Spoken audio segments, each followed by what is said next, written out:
Okay, so welcome to the automation video where we'll be taking you inside of the automations tab. And yes, we just took you inside of the automations tab in the last video to show you how to automate forms.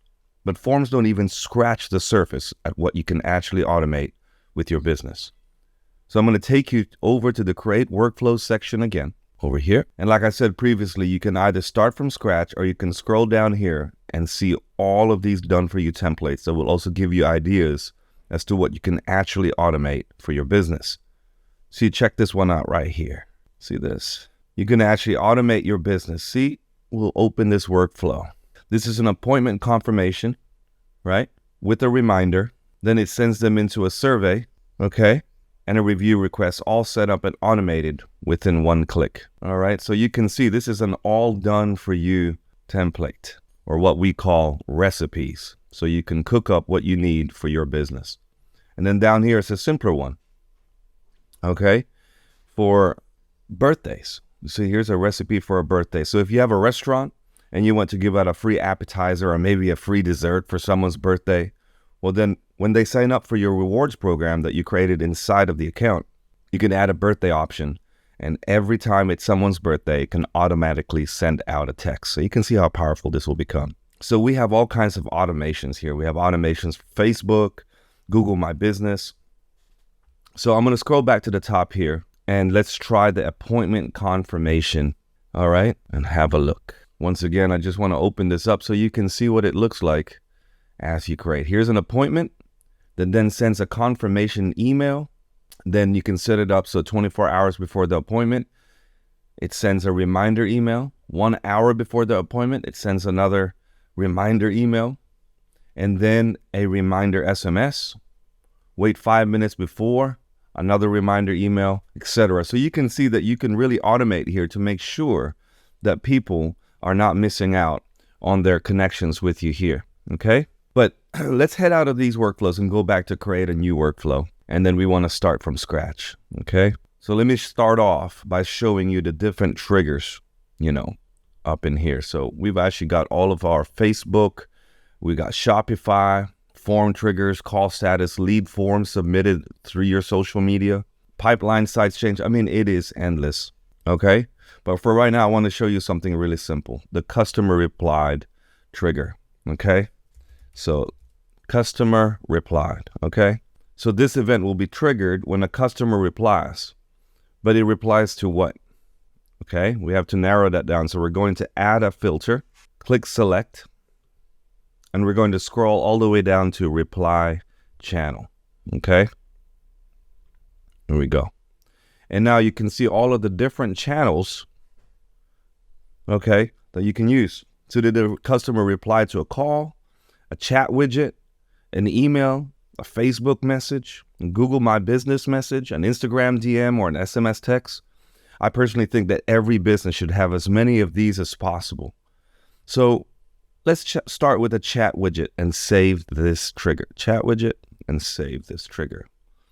So now we know our trigger event is whenever a customer replies to our chat widget, what happens next? Well, we can decide. So let's add our first section. And as always, I think it's best to send an internal notification.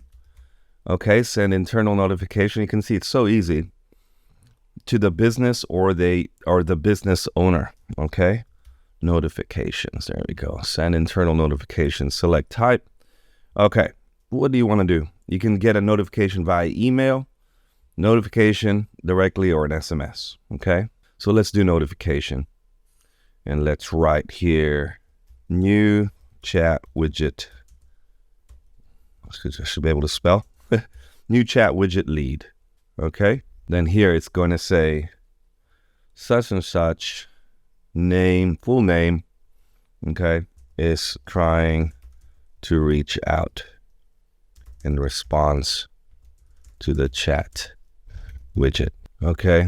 We're going to scroll down here and redirect the page to the conversation tab. Okay, so we want to send this to our conversation tab. Okay, and then what we want to do is select the user type right here. We just need to scroll down here. Okay, so maybe we choose the user assigned to the contact. That's always best, in my opinion. That way you have a continuity of the things that you're connecting to ensure that your customers are being cared for. Okay, so let's save this action. Okay, so now you have an internal notification after a customer replies. And so now we're going to add an SMS. All right, why don't we do that in terms of response? Send an SMS. So let's keep it casual by saying something like, hello, custom name. Let's go first name. We would love to help you and we will get in touch with you as soon as possible. Anything really. You could say something easy and simple as that.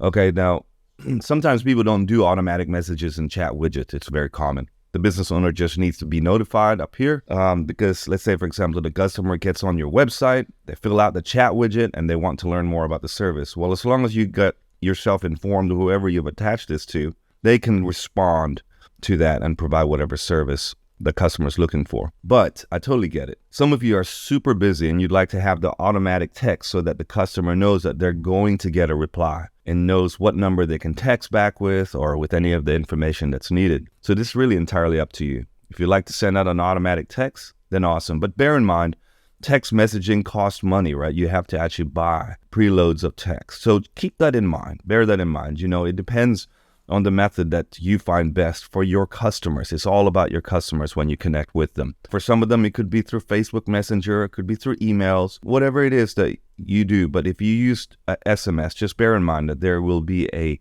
fee involved as you buy more SMS text. Okay, so it's down to you. So what we can do is we can save it here, save the action, and then we'll head up to the top here and let's call this chat widget notification. Okay, so we've just retitled it. We can turn it from draft to publish and we will save it. There it is. Our published chat widget notification is done.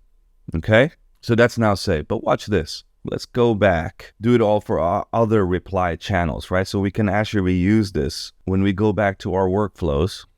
Let's find chat widget notification. There it is. Here's our draft one, our published one. If we click here and duplicate workflow, we can change this to Facebook lead response, say for example, okay? And then now we can create it. And there you have Facebook lead response. It's done for you. So obviously you can click into this. You can go into the trigger event. You're going to want to change this, right? So let's type in Facebook lead form submit, save the trigger. And now you have exactly the same workflow that you had before, but now it's changed specifically to a Facebook lead response. Then you can save this, click publish, and boom, you're done. Okay? How easy and quick was that? And now, now you have an automation on your Facebook lead that triggers the chat from the chat widget from your website. You have all of these options and it's done for you real quick. And if you've done the work on one, you can relabel it, change the trigger to wherever that customer is coming in from. It's kind of like fishing, isn't it? You go to the pool where your customers are at, and that's how you can get them on the hook, right?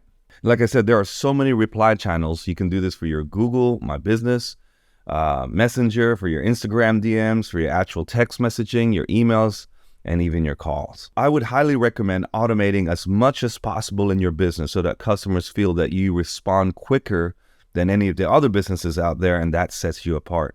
But while we're still in the automation section, I want to show you something really cool that we can do for follow-up campaigns. So as you can see, a customer came to us from the Facebook and messaged the business. Well, they were sent a text message back, but let's say that the customer never replied. Then what happens? You'd most likely follow them up, right? Correct. Well, let's set that up right now so that you don't have to do it manually. All right, so let's go here. So we're going to click here. Let's click on the plus button, head over to wait time. Okay, and now we can choose how long it waits until it sends another message. So for this one, let's do time delay 1 day. Okay, so for this, let's do it and change. Okay, let's see. Let's save that action. And so now after 1 full day, we can either add another SMS or we can just copy the current one, that we have as a copy action and then copy it right below here. So you could copy this action, right? And say copy right here. How simple is that? And there you have it. Now, of course, you don't want to send out the same message again. So you'd probably want to click on the SMS and we'd change the message, right? So you can change it here and say, anything you want. Hello, such and such. We are here. Well, whatever it is, whatever your follow-up text is, it's up to you. And ask, are you still in need of our services? Just come up with some triggers for them that shows that you care, and it's very personalized. So save that action. So now a day later, there will be sent another message and you can keep doing this. Rinse and repeat this method for as long as you want, because we found, in marketing, it takes 6 or 7 touches. That's like 6 or 7 views of a particular follow-up before people actually respond. That's an average that you find. And for some, it's quicker. For others, a little longer. But on average, it takes about 6 or 7 times. So rinse and repeat. You can just add again, such and such, right? So it's pretty self-explanatory. But if you're going to do a follow-up campaign, and I must warn you to head over to the settings tab right here, okay? Head down to allow multiple and stop on response to make sure that stop on response is switched on, okay? All right, so here we go. We're going to click on allow on multiple and stops on response, all right? This means that if the customer replies, they will not be sent the other automated text, okay? This stop on response. This is very important because how awkward would it be if they replied to your automation, okay? And you replied back and set up an appointment and then they received another text right after that. They'd get very confused. I know I would. So make sure that the automation completely stops as soon as the customer replies. And then for the allow multiple, you want to switch this on as well. This allows the customer to enter this workflow multiple times. So if you ever had a repeating customer and they tried to enter the workflow twice, it wouldn't allow them unless this was turned on. So now that those are on, we're going to save this and we're going to head back out to the workflows. Okay, so here we go. It's flashing at you. And of course, you would want to do this on the chat widget notification as well.